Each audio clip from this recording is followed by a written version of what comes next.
So here we have the Land Rover Discovery on a 15 plate. I'm going to start off by showing you around the outside of the car, and then we'll hop in and run through some controls on the inside. From the outside you can of course see it's a 5-door car with alloy wheels. Let's start off inside the boot first of all. As you can see, the tailgate in this car will open in 2 sections. It's a 7-seat vehicle with the 2 rear seats currently in place. You can shut this section of the tailgate separately to this section should you wish to. Okay, so we're just going to work our way back around to the front of the car, and then we'll hop in and run through the controls on the inside. But now that we've done a full circle of it, you can see it's in lovely condition the whole way round. Just briefly before we climb in, I think it's well worth seeing the interior from this exterior point of view. There's plenty to run through on the dashboard, so let's hop in and we'll do that now. Okay, now that we're inside the car, we're going to start with the dials. On the left-hand side, we have the rev counter. We have the speedometer on the right-hand side. In the centre, you can see the main trip computer, which includes the total miles for this car. They are 50,647. We have the fuel gauge and coolant temperature gauge there as well. A digital readout for the speedometer. And in that bottom left-hand corner of the screen, it will show you what gear this car is in. It's an automatic, so we, of course, are in park at the moment. If we back out to the steering wheel, we have cruise control, speed limiter, stereo and phone controls. The minus pedal so that you can change down a gear, and the plus pedal for up a gear, should you wish to do that manually with this automatic gearbox. Over in the centre we then have the main touch screen for the car. So you can, first of all, access your audio menu. As you can see, you can listen to the radio. We've got DAB, FM and AM radio. You can connect up specific devices to listen to your own music as well. So as you can see there, we've got auxiliary input available. We've also got satellite navigation.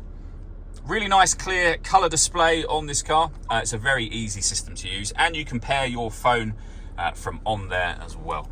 Below that we have the main volume for the stereo and some physical buttons that you can use should you wish to, rather than the touch screen. We've also got that clock, as you can see. The CD player for the car, a heated driver's seat with 3 heat settings, and the same for the passenger side. You can turn your traction control off from here, your hazard warning lights and your parking sensors as well.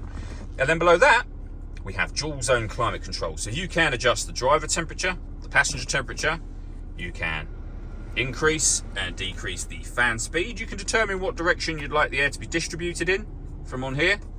And when you're happy with those settings, your air conditioning is on at the minute, so you can turn it off and on from here, or you can hit auto. The car will now maintain those temperatures by taking full control of the direction of the air and the fan speed for you. You can override that manually whenever you wish to and put it back on your own settings here. Below that we have various different controls for your off-road 4-wheel drive capability, so you can use these arrows to shift along to any one of these you want to put it in. Your everyday driving is that one on the far left, and again those controls are here for raising and lowering the suspension, for example, turning on your downhill brake control, all adjustable on there. We then have the dial that would be the gear lever.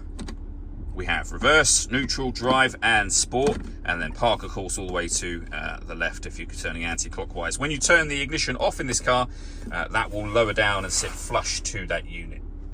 The last thing I want to talk about are the 3 sunroofs we have here. So we have manual sun blinds for each of them, and the front one here you can open from the driver's position as we sit here, but of course even just having them here lets in a huge amount of extra light to the cabin area.